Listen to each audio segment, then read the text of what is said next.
Hola, soy Miguel Maldonado y voy a hablaros de la especialidad de otorrinolaringología. Voy a hacer una introducción sobre la especialidad, en qué consiste, en los criterios que hay que seguir a la hora de pensarse si nos gusta o no nos gusta la especialidad y cómo escoger el hospital más adecuado para llevar a cabo la especialidad. El primer dato que hay que tener en cuenta es que otorrinolaringología es una especialidad de 4 años. Este es un dato que hay personas que puede que lo consideren relevante. Sabéis que hay especialidades de 5 años, medicina interna, traumatología, cirugía maxilofacial es de 5 años, pero otorrino es de 4 años. Así que si para alguien este es un dato importante, pues hay que tenerlo en cuenta. Y la otorrinolaringología es una especialidad que comprende tanto el diagnóstico como el tratamiento de enfermedades de la vía aerodigestiva superior, de órganos de los sentidos como el oído, el olfato y el gusto, del equilibrio de los órganos de la fonación, y en algunos hospitales, en algunos centros, también se realiza el tratamiento de enfermedades de la base del cráneo y tumores del ángulo pontocerebeloso, es decir, los neurinomas del acústico. O sea que la especialidad otorrinolaringología no solamente incluye garganta, nariz y oídos, que es lo que habitualmente relacionamos con otorrinolaringología, sino que abarca toda la patología médica y quirúrgica del cuello. Por supuesto, el oftalmólogo ve la patología del ojo, el neurólogo y el neurocirujano ven su parte, pero digamos que todo lo demás entra dentro del campo de la medicina de la otorrinolaringología. A pesar de que hay muchos especialistas, muchos compañeros que tratan todo el abanico de pacientes de garganta, nariz y oídos y patología de cabeza y cuello, posteriormente a hacer la especialidad se puede realizar una superespecialización enfocándose más en ciertos aspectos como por ejemplo la otología, la patología del oído, rinología, laringología, alergología o cirugía de cabeza y cuello. Y de hecho, tanto en Estados Unidos como en Europa hay programas de fellowships de superespecialización que son de 1 o 2 años en los cuales pues después de hacer otorrinolaringología se puede hacer una superespecialidad en un campo determinado. La especialidad otorrinolaringología es médico-quirúrgica y por lo tanto tiene un peso muy importante la patología médica, tanto de la sinusitis, rinitis, faringitis, otitis, parálisis facial. Esa parte de la otorrinolaringología se parece a medicina interna, tiene una carga importante de médica. Y también tiene una parte importante de quirófano, de tratamiento quirúrgico de un montón de tumores y de un montón de patologías. Hay un ámbito importante en el tratamiento de urgencias, por ejemplo, el tratamiento de epistaxis, realización de una traqueotomía, un paciente que lo precise, o de una coniotomía. Y hay que dominar una serie de pruebas diagnósticas que se utilizan diariamente, como la audiometría, la impedanciometría, el uso de diapasones en el estudio de una sordera, es decir, la prueba de Weber y la prueba de Rine, la electronistagmografía y la videonistagmografía para completar el estudio de un paciente con vértigo, y la otoscopia, rinoscopia y faringoscopia. Un otorrino en su jornada la distribuye en 3 ámbitos diferentes. En primer lugar, el quirófano, luego las consultas externas y por último la planta, el paciente hospitalizado. Cualquier otorrino lleva a cabo estas 3 tareas a lo largo de su semana de trabajo habitual. Y aunque haya otorrinos que se dediquen con más cuidado a una determinada área, en líneas generales el otorrino general suele ver un amplio abanico de problemas, es decir, que suele ver tanto problemas de garganta como de nariz como de oídos. Ve un abanico muy amplio de tratamiento y de enfermedades. Y por último, normalmente en una consulta de otorrinolaringología hay una carga importante de de segundas visitas, de revisiones, en detrimento de las primeras consultas. Es decir, que si hay un número X de primeras consultas, en una consulta de otorrino suele haber mucha carga de segundas, de revisiones. Hay un par de páginas web donde se puede ampliar información sobre el programa de la especialidad y sobre cuestiones prácticas. La primera es la página web de la Sociedad Española de Otorrinolaringología y Patología Cervicofacial, y también el sitio web de la Academia Americana de Otorrinolaringología. Las dos son páginas interesantes. El temperamento es una cuestión que es relevante a la hora de escoger una determinada especialidad, porque hay especialidades que van más con una manera de ser y otras van más con otra, y en concreto la otorrinolaringología se relaciona con personas que son de carácter activo, decisivo, o sea, que son personas que toman decisiones rápido en un momento determinado, son personas activas y suelen ser perfeccionistas. Eso dicen que es por la carga quirúrgica que tiene. Hay un indicador que es el Myers-Briggs, que pues describe la manera de ser de cada una de las especialidades, en las cuales el otorrinolaringología es muy parecida a oftalmología. La manera de ser y la idiosincrasia de la persona que escoge otorrino es muy similar a la que escoge oftalmología. ¿Cómo es la residencia? Una vez que ya nos hemos decidido por otorrinolaringología, comenzamos la residencia. ¿Y qué es lo que hace un residente? Bueno, pues tiene que formarse en el diagnóstico y tratamiento de patología de oído, nariz, laringe, cuello y base de cráneo. Y en cada una de estas áreas ha de rotar por consultas externas, por el quirófano, por la unidad de hospitalización, por las urgencias, y en otras áreas como por ejemplo laboratorio o pues áreas de investigación en los lugares donde existan. El residente, el primer año, generalmente en consultas externas realiza las historias clínicas y aprende los procedimientos básicos diagnósticos y terapéuticos, pues toma de biopsias, etcétera. En el quirófano actúa de ayudante del cirujano principal y asiste también en el pase de planta.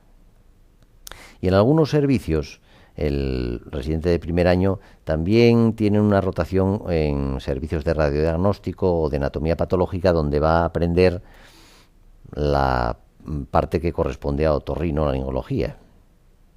El segundo año, en consultas externas, adopta un papel más activo, atiende las primeras visitas y en quirófano ayuda a intervenciones mayores y comienza a operar intervenciones como por ejemplo la amigdalectomía, la adenoidectomía, las septoplastias, la cirugía endoscópica nasal sencilla, no la avanzada, la cirugía de quiste tirogloso o las microcirugías laríngeas y traqueotomías. En cuanto a la planta, pues también tiene más libertad y actúa con mayor autonomía. Esto va a ir ocurriendo, lógicamente, a medida que pasan los años de residencia. En el tercer año, el residente en consultas externas va a tener un papel más activo y más independiente.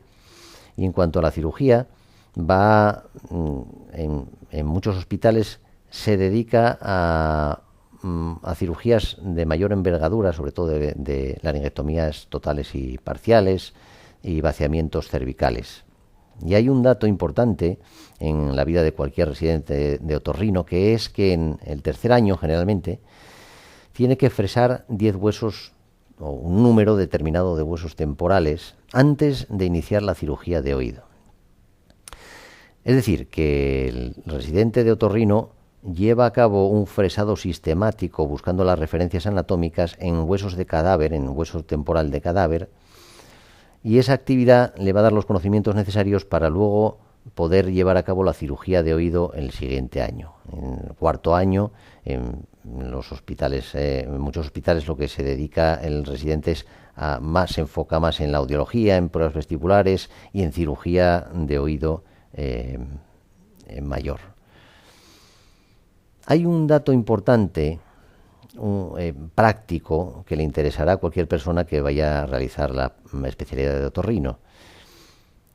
En muchos hospitales existe un residente de presencia física, es decir, en el hospital, con el busca en el hospital, pero no hay un adjunto de presencia física, hay un adjunto localizado en su casa, de manera que la mayor parte de los problemas de los pacientes los atiende el residente y en caso de que sea necesario llama al adjunto que está localizado, no está en el hospital.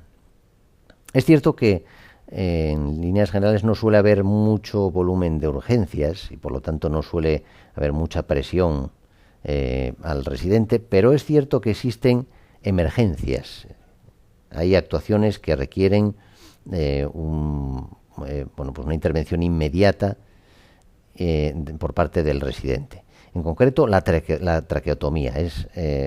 Eso suele requerir actuar muy rápidamente, una traqueotomía de urgencia en una persona que no respira absolutamente nada y que sea necesario actuar.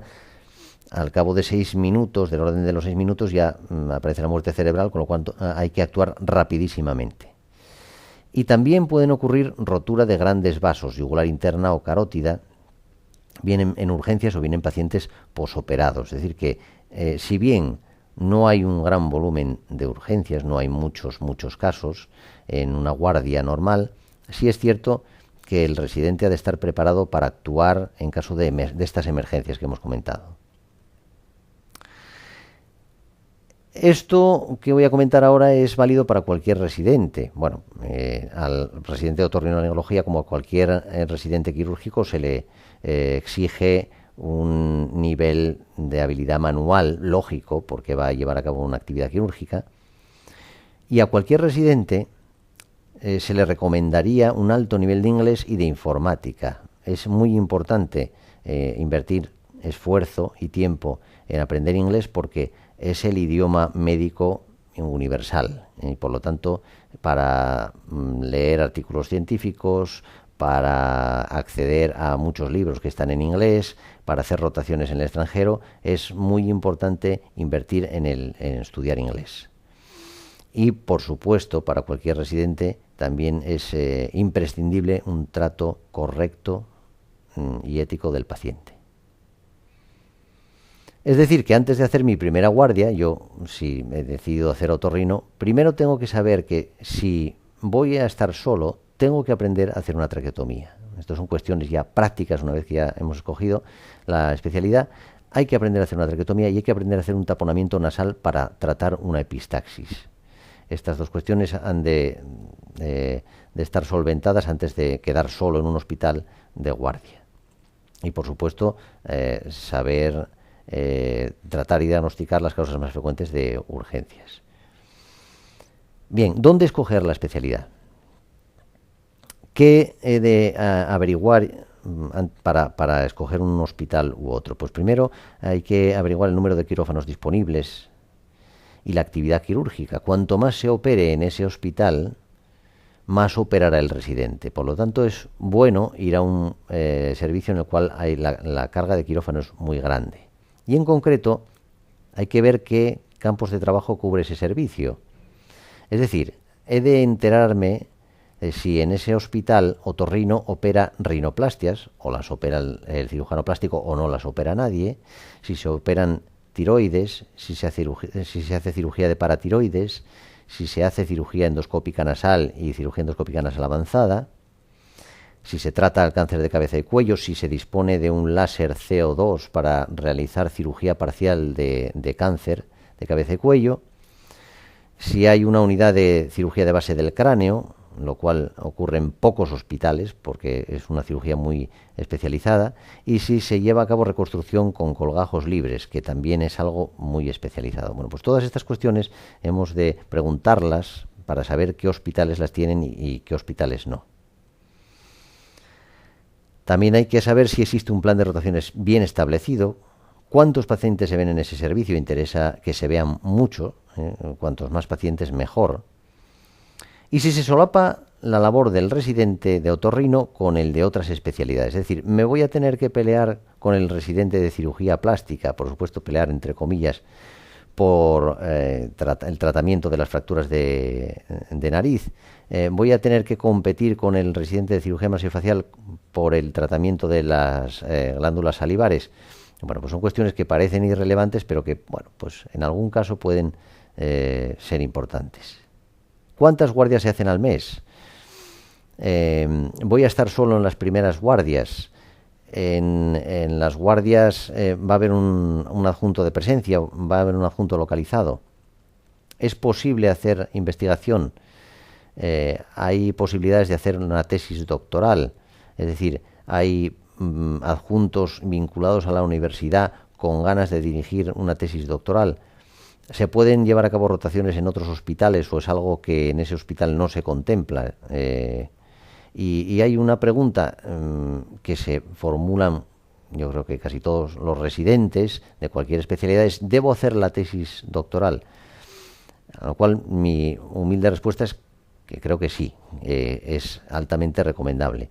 Y es necesario invertir mucho esfuerzo, mucho tiempo.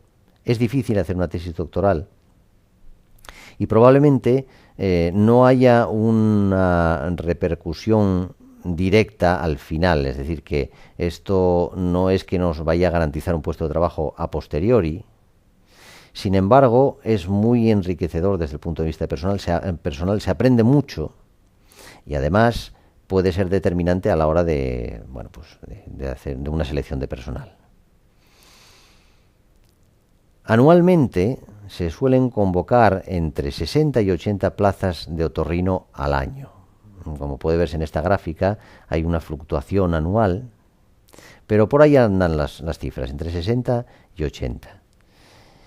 Y es muy variable el número con el cual se escoge la especialidad. En los 2 últimos años el menor número con el que se escogió fue el número 1 y el mayor el 3901. Es decir que no hay que ir con una idea preconcebida porque hay mucha variación en cuanto a la nota que se requiere para escoger otorrino y por lo tanto lo que hay que hacer es ir con la mentalidad abierta y esperar a ver lo que ocurre en ese año. Y dicho esto, pues mucha suerte con la elección.